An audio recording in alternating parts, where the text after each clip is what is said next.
hal yang esensial. 3 hal yang esensial di dalam diri orang Kristen. Ada apa di sana? Tadi kita sudah membacanya. Ada iman, ada pengharapan, dan ada kasih. Tetapi yang paling utama dan paling besar diantaranya adalah kasih. Ada 3 hal yang esensi di dalam kekristenan, tetapi yang paling besar adalah kasih. Seorang Paulus menyatakan hal itu kepada kita sekalian. Mengapa kasih menjadi yang terbesar di antara yang besar? Menjadi yang paling inti daripada hal-hal yang inti yang lainnya. Nah, di sini semoga bisa membaca bahwa identitas kita menentukan aktivitas kita. Identitas teman-teman sekalian di sini apa sih di tempat ini? Mahasiswa? Apa sekolah tinggi? Kesehatan? Oke. Visinya apa? Ayo, visinya apa? Kalau saya cari di internet ya, di websitenya sini, menjadi institusi pendidikan tinggi kesehatan yang menjunjung nilai, sekali lagi menjunjung tinggi nilai, menjunjung tinggi nilai kasih. Kita sebagai orang Kristen, teman-teman sebagai mahasiswa di sini ya, menjunjung tinggi nilai kasih, itu ya.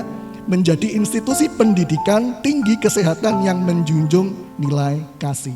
Identitas teman-teman adalah mahasiswa, ada yang dosen, ada yang karyawan, ya semuanya yang tergabung di sini punya visi yang sama, menjunjung tinggi nilai kasih dalam pelayanan di bidang pendidikan di Stikes Rumah Sakit Baptis Kediri. Nah, kawan-kawan sekalian, kita bisa melihat identitas kita menentukan aktivitas kita.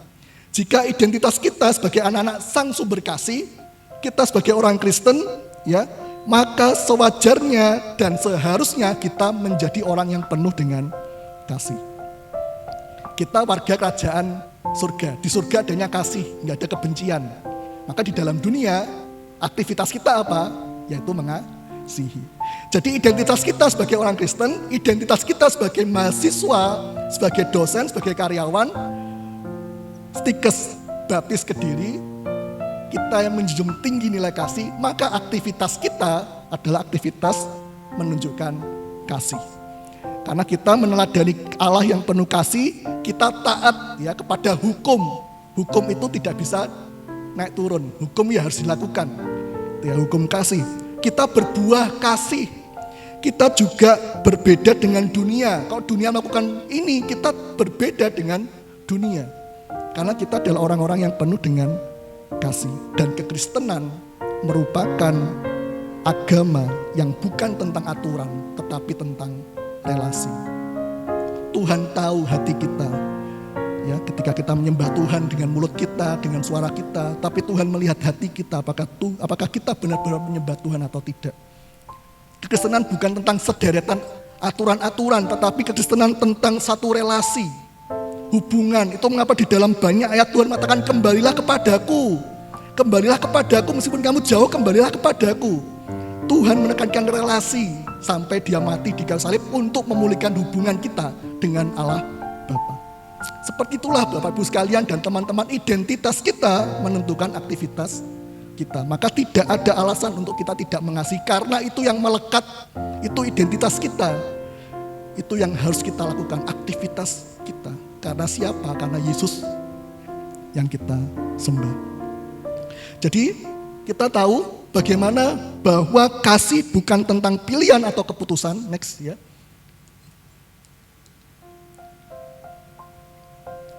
Kasih itu bukan satu pilihan atau keputusan. Kasih adalah sesuatu yang melekat dan menjadi identitas orang percaya. Identitas ya, sebagai orang percaya kita melakukan kasih. Namun perjuangannya adalah perjuangan seumur hidup. Menikah itu perjuangan seumur hidup. Menjaga kekudusan juga perjuangan seumur hidup. Mengasihi juga perjuangan seumur hidup. Tetapi dengan pertolongan Tuhan kita dimampukan. Jadi kalau kita terus-menerus berdoa bagi Tuhan tak ada yang mustahil, kita juga berdoa, Tuhan ajari aku untuk mengasihi, ajari aku untuk mengasihi. Ya, jarang kita akan berdoa untuk seperti itu kan. Seringkali kita berdoa untuk kepentingan kita, tetapi mari kita saat ini berdoa untuk kepentingan semuanya dan untuk kemuliaan nama Tuhan. Ajarin aku Tuhan untuk mengasihi. Nah, kawan-kawan sekalian, di dalam 1 Korintus 13 ayat 1 sampai 8, di situ ada banyak ciri atau wujud kasih gitu ya. Kita bisa melihat di dalam pasal 13, dimulai dari kasih itu sabar dan lain sebagainya sampai ayat yang ke-8, kita akan belajar semuanya. Kalau 1 poin aja 20 menit berarti kita nanti 3 jam di sini ya.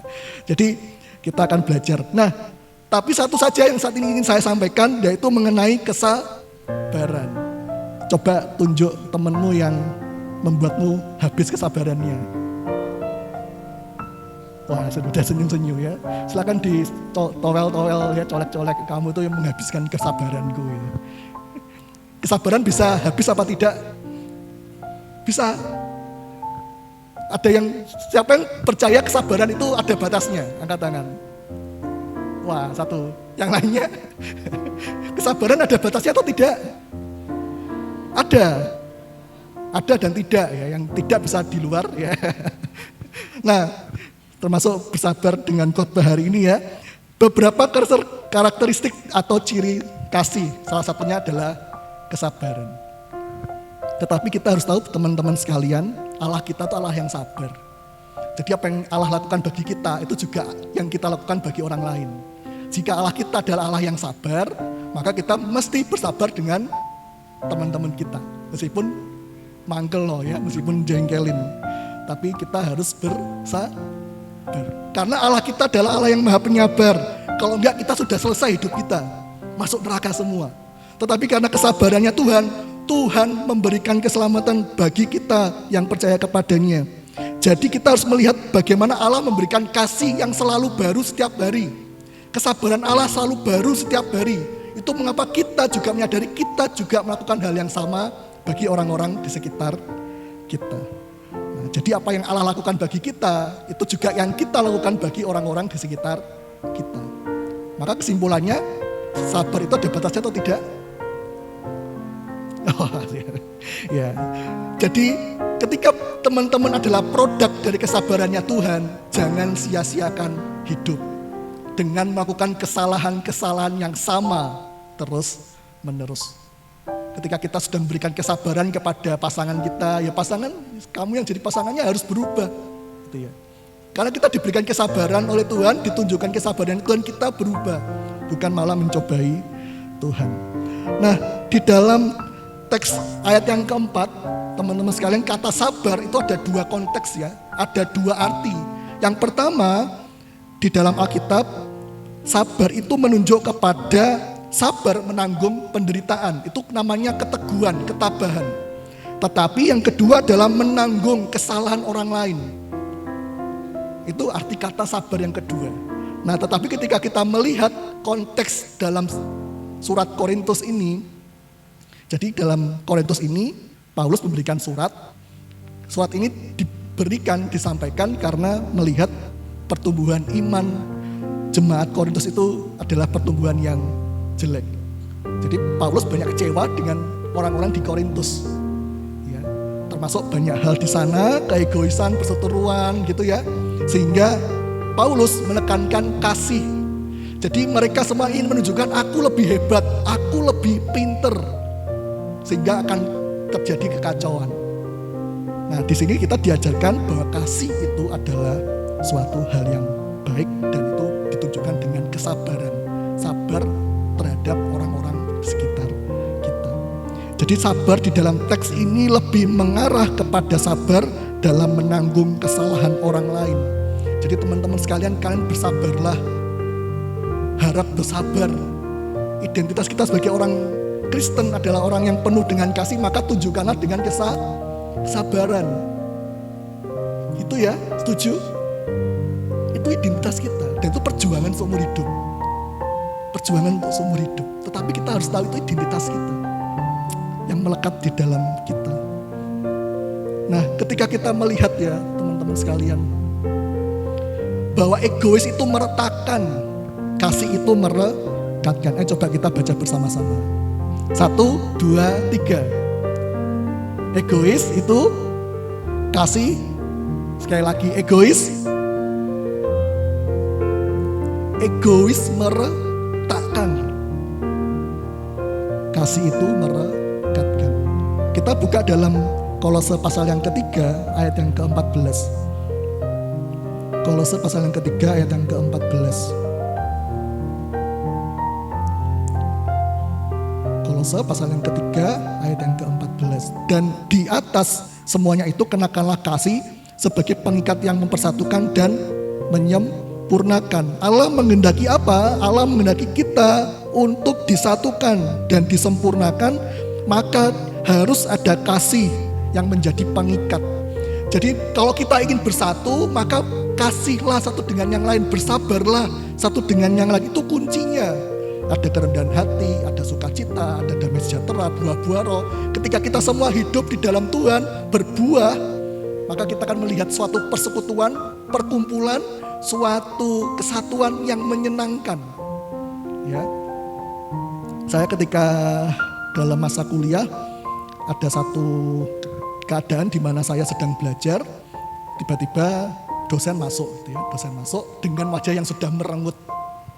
Dosen masuk kelas sudah nggak nyapa, wajahnya merengut. Kami mahasiswa, waduh ada apa ini?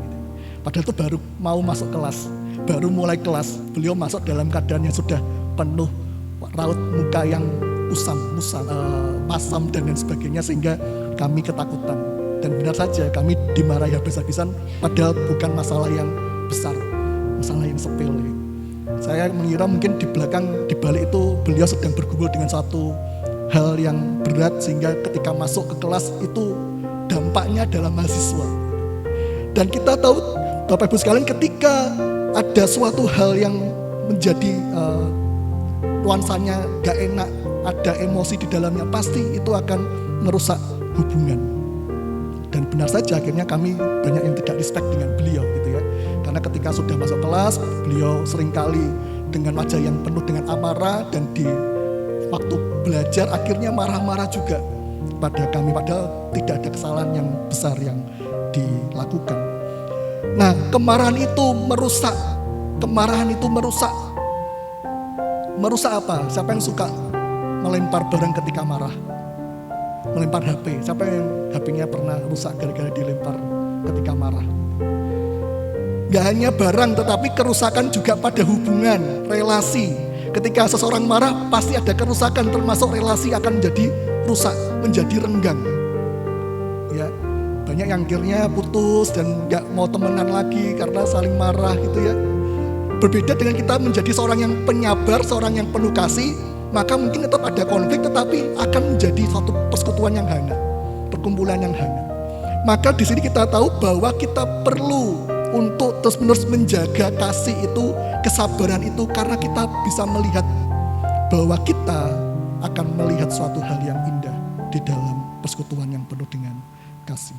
Antar mahasiswa, sesama dosen, karyawan, dan bahkan antar mahasiswa dengan dosen, kenakanlah kasih sebagai pengikat yang mempersatukan dan yang menyempurnakan.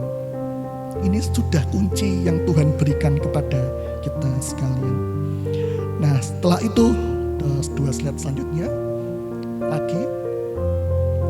Nah, tetapi di sini Bapak Ibu sekalian, ya teman-teman mahasiswa, sabar itu bukan berarti pembiaran. Ya, karena kita bisa melihat di dalam 1 Korintus 13 ayat yang ke-6, di ayat setelah ayat yang keempat, di ayat yang ke-6 kita bisa melihat Paulus menekankan ia tidak bersuka cita karena ketidakadilan. Maka sabar itu bukan pembiaran. Jadi mahasiswa jika ditegur dosen jangan marah duluan. Gitu ya. Lihatlah apa yang ditegur, dan itu suatu hal yang baik, apakah baik untuk kita dan apakah itu benar. Jika benar maka itu bentuk kasih. Teguran itu merupakan bentuk kasih, karena kesabaran itu berbeda dengan pembiaran. Dan teman-teman sekalian ketika menjadi mahasiswa, kalau ada temannya yang salah ditegur,